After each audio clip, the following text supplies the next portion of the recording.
Bienvenue sur GTV1, votre source d'information privilégiée pour une couverture complète et pertinente des événements marquants de l'actualité.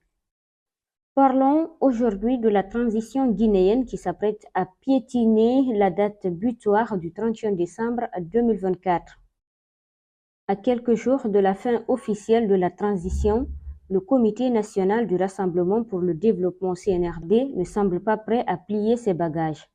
Mais il n'annonce pas non plus de nouveau calendrier. Des acteurs de la société civile se sont réunis pour exprimer leur inquiétude.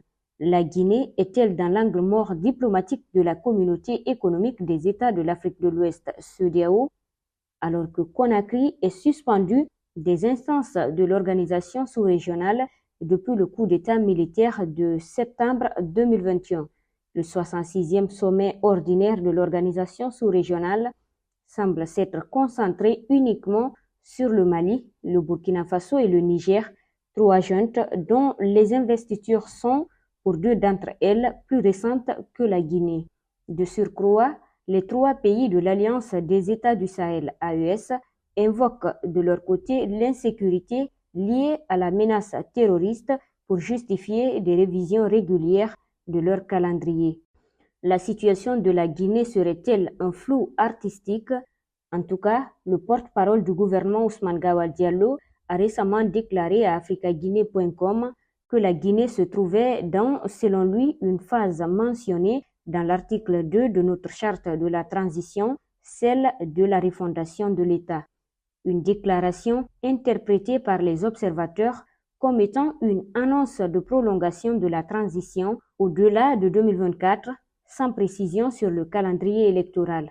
Si l'objectif du coup d'État guinéen était de purger le paysage politique et civil des dérives d'un président adepte du troisième mandat, le calendrier annoncé par le CNRD ne semble-t-il pas suffisant?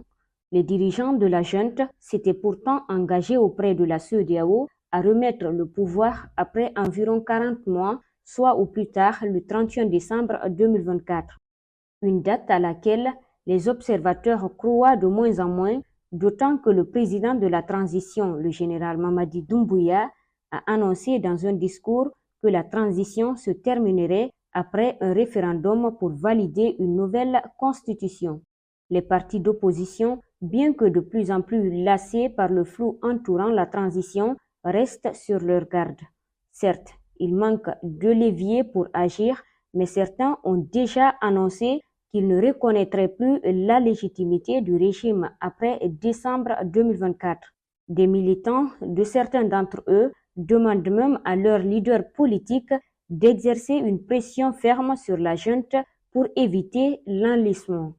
Quant à l'engagement de la société civile, le 15 décembre 2024, avant la période des fêtes, des organisations de la société civile regroupées au sein de l'Union citoyenne pour l'émergence de la Guinée ont publié une déclaration commune exprimant leur perplexité face aux modalités de la transition. Elles dénoncent à nouveau l'interdiction des manifestations de l'opposition, les disparitions forcées de leaders d'opinion, la fermeture de certains médias et l'éventualité d'un glissement du calendrier de la transition.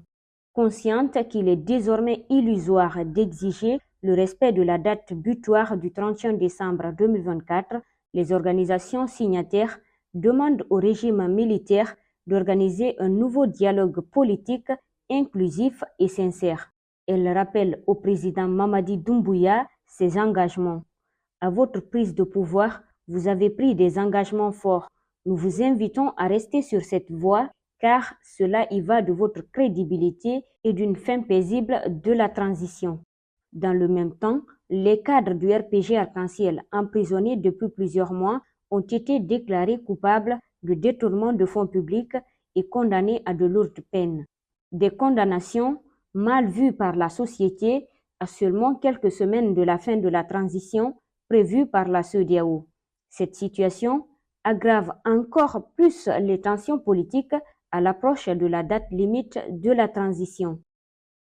Merci de nous avoir suivis sur GTV1. Nous restons engagés à vous fournir des informations claires et précises pour vous aider à saisir les réalités du monde et qui nous entoure À très bientôt pour plus de contenu enrichissant et d'analyses captivantes.